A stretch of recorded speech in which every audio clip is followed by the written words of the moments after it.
Hello everyone, welcome to my channel. आओ करे तैयारी में आप सभी लोगों का बहुत बहुत स्वागत है।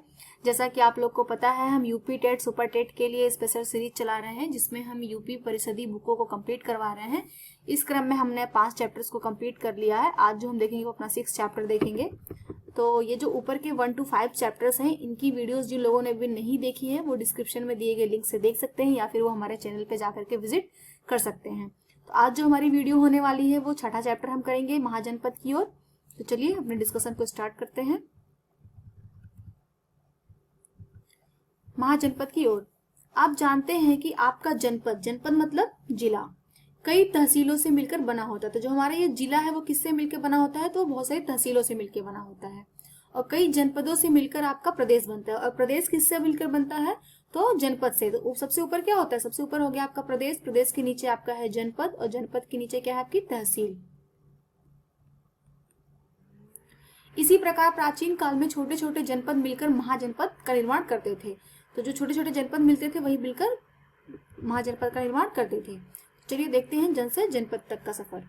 वैदिक काल में किसी कुल, जनजाति या लोगों के समूह को जन कहा जाता था। तो वैदिक काल में जन किसे कहा जाता था? कि जो जन होते थे वो कोई कुल होता था या जनजाति या लोगों का समूह होता था। प्रत्येक जन का राजा होता था। जितने भी जन होते थे यानी जितना भी कुल होता था उनका एक हेड होता था।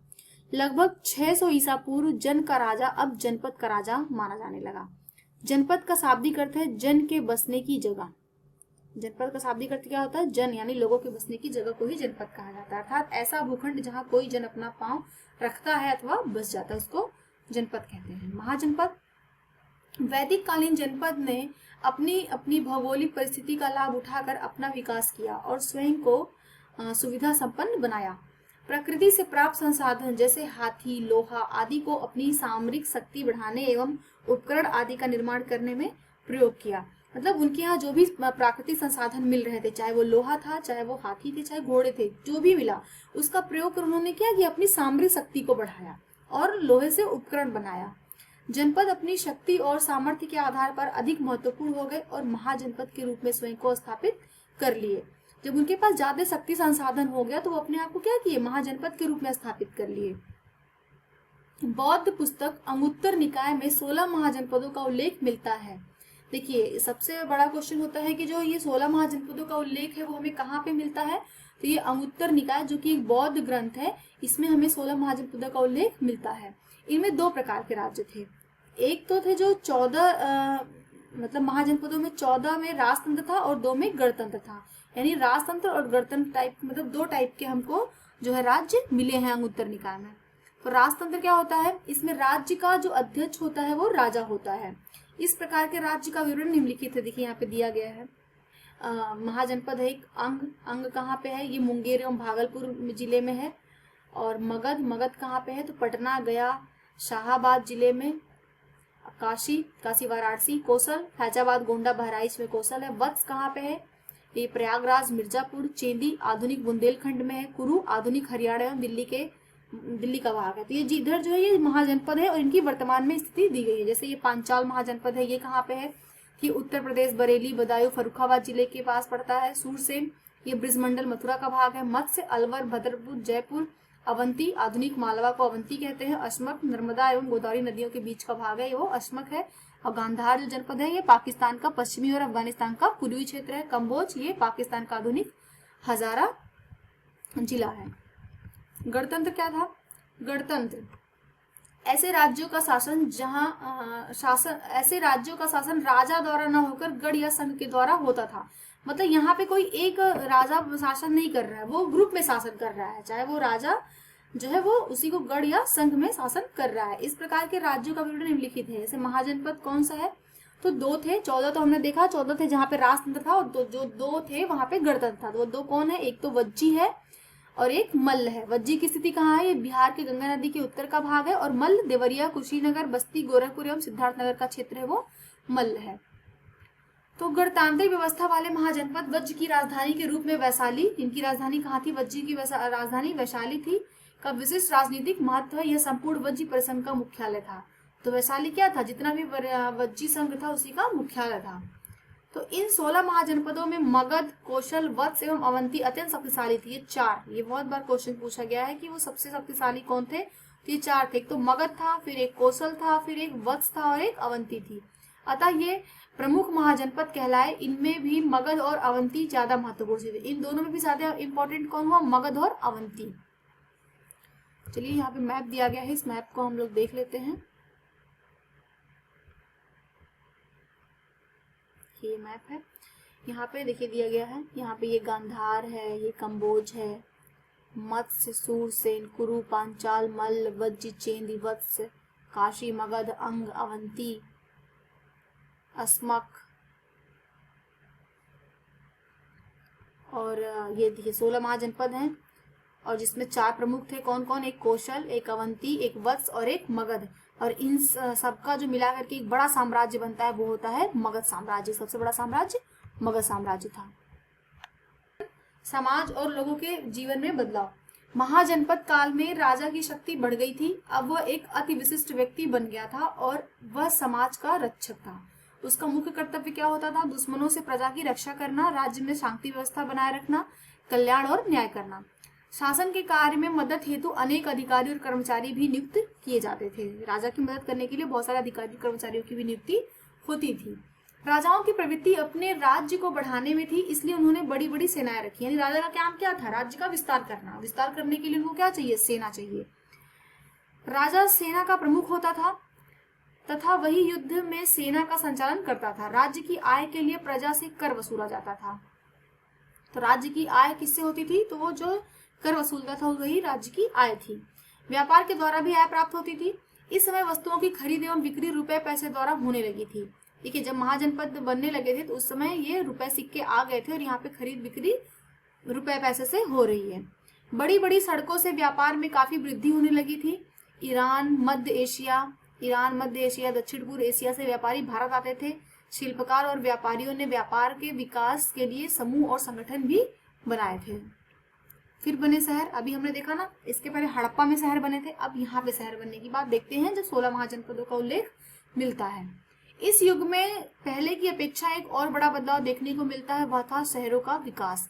इन शहरों का विकास प्रायः शिल्प केंद्रों, व्यापारिक केंद्रों और राजधानियों के आसपास ही हुआ। प्रारंभ में कुछ गांव ऐसे थे जिनमें शिल्प कार्य अधिक विकसित अवस्था में था। धीरे धीरे कुशल शिल्पी एक स्थान पर एकत्र होने लगे और ये स्थान गांव एवं शहर के रूप में बदलने लगा। इन कुशल शिल्पियों ने एक स्थान पर रहकर काम करना इसलिए पसंद किया क्योंकि इन्हें कच्चा माल प्राप्त करने और तैयार की हुई चीजों को बेचने में अधिक सुविधा होती थी। विभिन्न व्यवसायों को पुत्र अपने पिता से सीखता और व्यवसाय करता था। विभिन्न प्रकार के शिल्पकार करने वाले के अलग अलग वर्ग बन गए। धीरे धीरे इनका कार्य वंशानुगत हो गया और समाज में अधिक जटिलता एवं कठोरता व्याप्त हो गई। यानी पहले क्या होता, पहले जो बच्चा था वो अपने बाप की हेल्प कराने के लिए उनके काम को सीख करके उनका मदद करता था, लेकिन धीरे धीरे क्या हुआ, उसके कार्य को वंशानुगत बना दिया गया और जो हमारा ये जो समाज है वो अधिक जटिल और कठोर हो गया। तो मगध साम्राज्य देखते हैं। इन छोटे छोटे राज्यों में एकता का भाव था। जो 16 महाजनपद थे इनमें एकता का भाव होता था। एक राज्य दूसरे राज्य से अधिक शक्तिशाली बनना चाहता था। इसी कारण इनमें आपस में संघर्ष होता था। बड़े राज्य छोटे राज्यों को हड़पते चले गए, बिल्कुल वैसे ही जैसे बड़ी मछली छोटी मछली को निगल जाती है। वे अपना राज्य क्षेत्र तथा प्रभाव बढ़ाने के लिए कई तरीके अपनाते थे, जैसे दूसरे राज्यों से मित्रता करना, शादी से रिश्ते बनाना, संधि करना, फिर सीधे आक्रमण करना। इस प्रकार वो क्या करते थे, अपने राज्य का विस्तार करते थे, या तो मित्रता करके या फिर शादी करके उनको चीजें मिल जाती थी दहेज के रूप में, कब्जा कर लेते थे। इस प्रकार से वो अपने साम्राज्य का विस्तार करते थे। अंत में मगध सबसे शक्तिशाली साम्राज्य बनकर के उभरा। सबसे शक्तिशाली साम्राज्य कौन सा बना, तो वो है मगध। साम्राज्य का क्या अर्थ होता है, जब राजा अपने राज्य की सीमा के अत्यधिक विस्तार कर लेते हैं तो उसके राज्य को साम्राज्य कहा जाता है। 6ठी शताब्दी ईसा पूर्व से नंदों के साम्राज्य की स्थापना की। देखिए 6ठी शताब्दी ईसा पूर्व में नंदों के साम्राज्य की स्थापना तक मगध के क्रमशः 3 राजवंशों का शासन हुआ। यानी मगध पे कौन कौन शासन किया, एक तो हर्यक वंश ने शासन किया है, फिर शिशुनाग वंश ने किया है और नंद वंश ने किया है। इनका शासनकाल लगभग 220 वर्षों तक रहा। घनानंद नंद वंश का अंतिम शासक था। क्वेश्चन पूछा जाता है कि नंद वंश का अंतिम शासक कौन था, तो घनानंद था, जिसके शासनकाल में सिकंदर का भारत पर क्या हुआ था, आक्रमण हुआ था। यानी सिकंदर ने भारत पे आक्रमण जब किया था उस समय क्या कहते हैं, मगध साम्राज्य पे कौन शासन कर रहा था? तो नंद वंश का शासक घनानंद शासन कर रहा था। तो मगध साम्राज्य के शासकों ने अपने साम्राज्य के और अधिक विस्तार की नीति अपनाई। उनके पास एक विशाल सेना रहती थी जिसमें हजारों घुड़सवार और हाथी होते थे। यही कारण है कि मगध राज्य एक विशाल साम्राज्य बन सका। चलिए सिकंदर और पुरु का युद्ध देखते हैं। सिकंदर और पुरु में युद्ध होता है। तक्षशिला के राजा आम्भी, तक्षशिला का कौन राजा था? आम्भी राजा था। उसने सिकंदर को भारत पर आक्रमण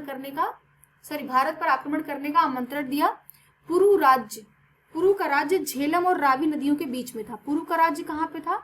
ये झेलम और रावी नदियों के बीच में था।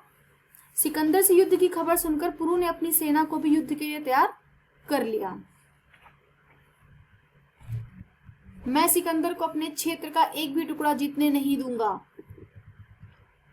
सिकंदर और पुरु की सेना में भयंकर युद्ध हुआ। पुरु की सेना ने सिकंदर की सेना को वीरतापूर्वक क्या किया? मुकाबला किया।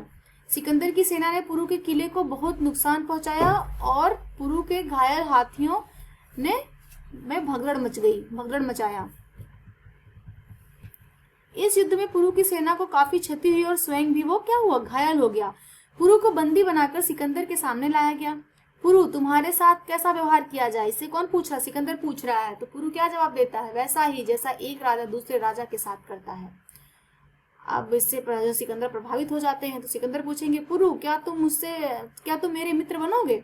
सिकंदर, भले ही मैं यह युद्ध हार गया हूं पर मैंने एक अच्छा मित्र पा लिया। तो इन दोनों में क्या होता है? फ्रेंडशिप हो जाती है और सिकंदर कहता है कि मैंने एक अच्छा मित्र पा लिया। पुरु के उत्तर से सिकंदर इतना प्रसन्न हुआ कि उसने पुरु का राज्य उसको लौटा देता है। सिकंदर का आक्रमण। उन दिनों यूरोप महाद्वीप यूनान के देश में मेसिडोनिया नाम का एक राज्य था। वहां का राजा सिकंदर अपनी विशाल सेना लेकर दुनिया जीतने के इरादे से चला था। जो सिकंदर था वो कहाँ का रहने वाला था? तो वो मेसिडोनिया का रहने वाला था, जो कि यूनान देश में आता है। वह पारसी यानी हकमनी साम्राज्य के सम्राट व अन्य बहुत से राजाओं को हराता हुआ सिंधु नदी के किनारे तक पहुंच जाता है। वहां उसने बहुत से छोटे छोटे राज्यों को हराया। इनमें से एक राजा था पुरु, जिसकी कहानी चित्रकथा हमने ऊपर पढ़ी ली है। अब सिकंदर की सेना लड़ते लड़ते थक चुकी थी। जब उसने मगध के राजा घनानंद की विशाल सेना के बारे में सुना तो उसने मगध की सेना से लड़ने से क्या किया? इनकार कर दिया और वो मेसिडोनिया वापस लौट गया, यानी वो लड़ने ही नहीं आया। सिकंदर के आक्रमण का प्रभाव क्या हुआ? राजनीतिक क्षेत्र से ज्यादा सिकंदर के आक्रमण का प्रभाव सांस्कृतिक क्षेत्र में पड़ा है। कौन सा योगदान है देखते हैं।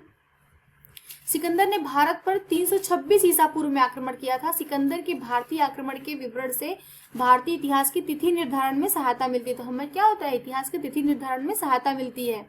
सिकंदर के आक्रमण ने भारत के द्वार यूनानी संपर्क और प्रभावों के लिए खोल दिए थे। यानी जो सिकंदर के आक्रमण से क्या हुआ? जो भारत के द्वार थे यूनानी संपर्क, यानी अब यूनान के और भी लोग आने लगे थे।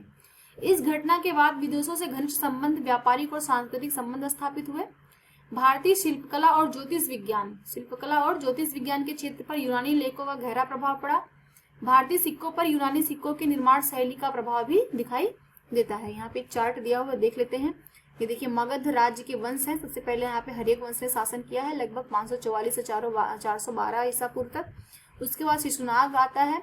शिशुनाग ने 412 से 344 ईसा पूर्व तक किया। उसके बाद सबसे लास्ट नंद वंश करता है, ये 344 से 323 ईसा पूर्व की।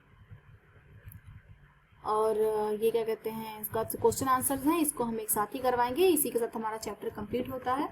और अगर आपको हमारी वीडियो पसंद आ रही है तो आप प्लीज़ मेरे चैनल को सब्सक्राइब करिए, वीडियो को लाइक करिए और शेयर करिए। Thank you.